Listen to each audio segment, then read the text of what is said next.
Hello friends, welcome to our YouTube channel tech and tech. Friends, अगर आपको हमारी videos पसंद आती हैं तो इन्हें लाइक करें, फ्रेंड्स के साथ शेयर करें और हमारे चैनल को सब्सक्राइब करना बिल्कुल भी ना भूलें। फ्रेंड्स, आज हम देखेंगे इंडिया के one of the most trending topic national education policy 2020 में क्या मेजर चेंजेस लाए गए हैं। तो चलिए शुरू करते हैं।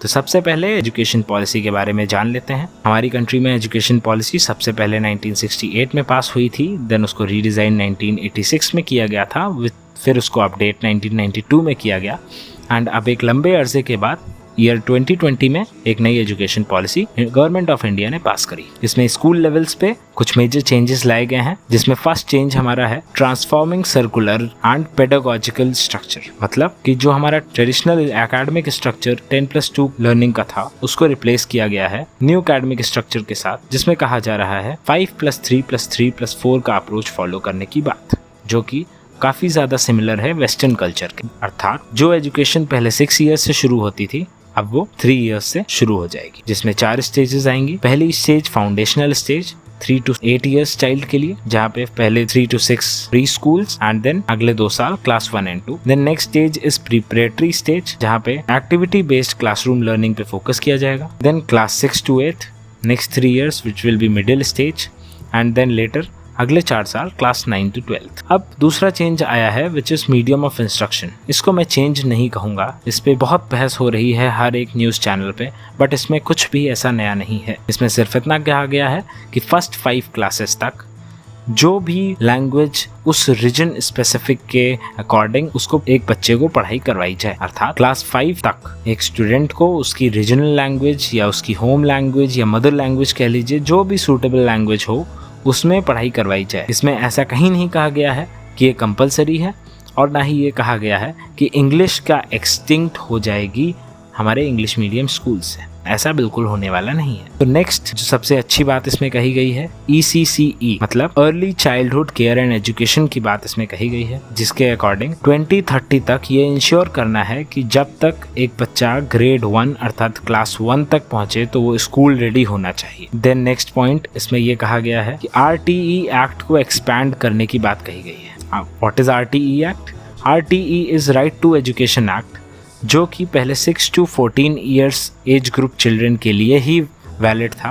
अब उसको एक्सपैंड करके 3 to 18 इयर्स के स्टूडेंट्स तक एक्सपैंड किया गया है, जिससे कि हर एज ग्रुप के स्टूडेंट्स एजुकेशन को एक्सेस कर पाए। देन डिजिटल लिटरेसी पे एम्फेसिस किया गया है। ये एक बहुत ही अच्छी बात है, क्योंकि हमारे इंडियन एजुकेशन सिस्टम में जो हमारा ट्रेडिशनल सिस्टम था, वहाँ पे प्रैक्टिकल लर्निंग नहीं करवाई जा रही थी।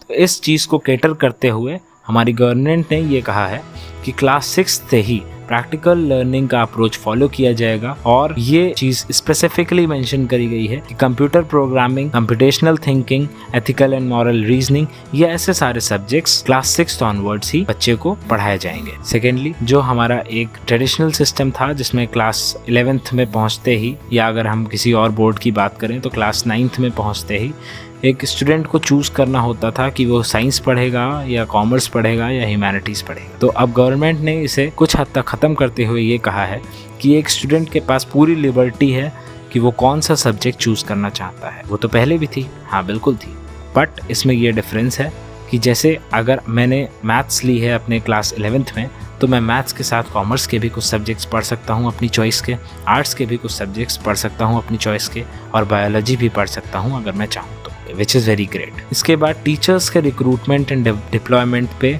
बहुत ही एक अच्छी बात कही गई है, जो कि ऑब्वियसली टीचर्स की रिक्रूटमेंट थोड़ी डिफ़िकल्ट हो जाएगी इसके बाद, बट एक अच्छी एक क्वालिटी एजुकेशन प्रोवाइड करने के लिए एक टीचर का रोल बहुत ही बड़ा होता है। तो ये पॉलिसी बहुत ही अच्छी कही गई है। इसमें ये कहा गया है कि कंप्यूटराइज सिस्टम बेस्ड रिक्रूटमेंट होगा, जो कि ट्रांसपेरेंसी इंश्योर करेगा। TT एग्ज़ाम जो अब हो रहे हैं, वही उन्हीं एग्ज़ाम्स को स्ट्रेंथन किया जाएगा और टफ किया जाएगा। टीचर्स के लिए ईयरली बेसिस पे या फिर क्वार्टरली बेसिस पे बेस कैंप्स लगवाए जाएंगे, ट्रेनिंग कैंप्स लगवाए जाएंगे, उनके असेसमेंट्स होंगे, which is very good. Secondly, जो बात है एजुकेशन बजट की, नेशनल एजुकेशन पॉलिसी में एजुकेशन के ऊपर खर्च करे जा रहे रुपए को भी बढ़ाने की बात कही गई है। जो बजट एजुकेशन पे अभी तक सिर्फ 3% ऑफ द कंप्लीट GDP खर्च किया जा रहा था, अब उसको बढ़ाकर 6% ऑफ द कंप्लीट GDP कहा गया है। मतलब जितनी भी इंडिया की जीडीपी है उसका 6% एजुकेशन सेक्टर पे खर्च किया जाएगा, जो कि एजुकेशन के लिए बहुत ही अच्छी बात है। हायर एजुकेशन के लिए ये एक टारगेट सेट किया गया है इस नेशनल एजुकेशन पॉलिसी 2020 में कि जो ड्रॉप आउट रेशियो है वो बहुत कम हो जाए, एंड सेकेंडली जो ग्रेजुएशन से हायर एजुकेशन या 12th से ग्रेजुएशन के जाने का रेशियो है उसको 50% किया जाए बाय द ईयर ऑफ 2035, जो कि अभी लाया करता है ओनली 20 to 25% पे। तो लेट्स होप कि ये गवर्नमेंट अपने टारगेट को अचीव करने में सफल होती है। अब कुछ मेजर चेंजेस हमारे हायर एजुकेशन सेक्टर में भी आए हैं, जैसे कि यूजीसी और AICTE को रिप्लेस कर दिया गया है higher education commission of India से। इंडियन हायर एजुकेशन को ओपन कर दिया गया है कि फॉरेन प्लेयर्स के, अर्थात कि फॉरेन की जो भी यूनिवर्सिटीज़ हैं, कॉलेजेस हैं, उनको इनवाइट किया गया है कि आइए आप अपना इंफ्रास्ट्रक्चर सेट करिए एंड हमारे स्टूडेंट्स को ट्रेन करिए, उनको पढ़ाइए। एंड ड्रॉप आउट रेशियो को कम करने के लिए एक बहुत ही अच्छी बात इसमें ये कही गई है कि अगर आपका बैचलर 4 इयर्स का है एंड आपने फर्स्ट ईयर अपना कंप्लीट किया है तो आपको एक सर्टिफिकेट मिलेगा जिसको आप आगे यूज़ कर सकते हैं। अगर आपने 2 इयर्स कंप्लीट करे हैं तो आपको एक डिप्लोमा मिलेगा। अगर आपने अपने 3 इयर्स कंप्लीट किए हैं, 3 इयर्स कंप्लीट किए हैं तो आपको एक बैचलर डिग्री मिलेगी। एंड अगर आपने अपने 4 इयर्स कंप्लीट किए हैं तो आपको एक बैचलर्स रिसर्च डिग्री मिलेगी, which is very great.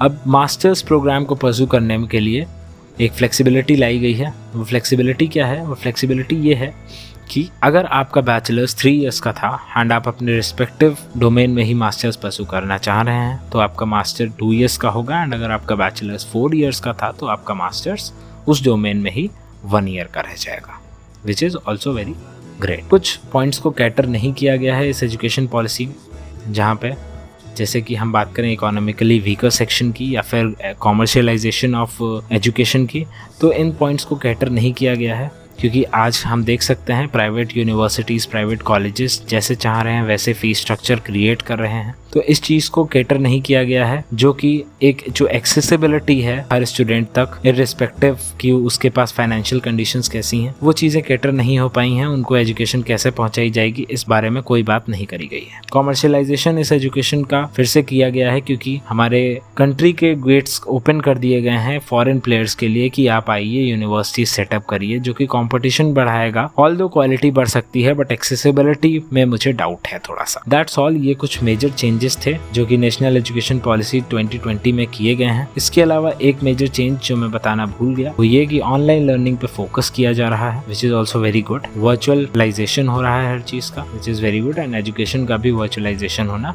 Is a good thing. तो यही कुछ चेंजेस थे जो कि हमारी नेशनल एजुकेशन पॉलिसी में किए गए हैं। यही कुछ मेन पॉइंट्स हैं जो कि हमारी ये पॉलिसी बताती है। अगर आप चाहते हैं कि आपको 60 पेजेस का ड्राफ्ट पढ़ना है एंड आपको अपने ब्राउजर्स पे नहीं मिल रहा है तो डिस्क्रिप्शन बॉक्स में हमारे टेलीग्राम चैनल की लिंक है, आप उसे ज्वाइन करके वो ड्राफ्ट पा सकते हैं एंड पढ़ सकते हैं। आज के लिए इतना ही, मिलते हैं नेक्स्ट वीडियो में। जय हिंद।